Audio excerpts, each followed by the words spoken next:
Alright guys, anybody ever wondered what the motor compartment and undercarriage of a skid steer looks like? Well, there it is. This is all the hydraulic components.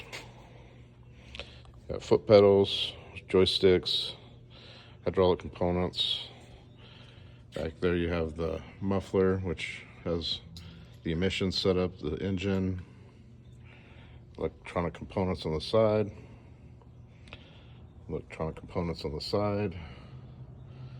the locks, and then there's the cab. So when the cab slides down, it covers all that stuff, and that's it. Skid steer with the hood up.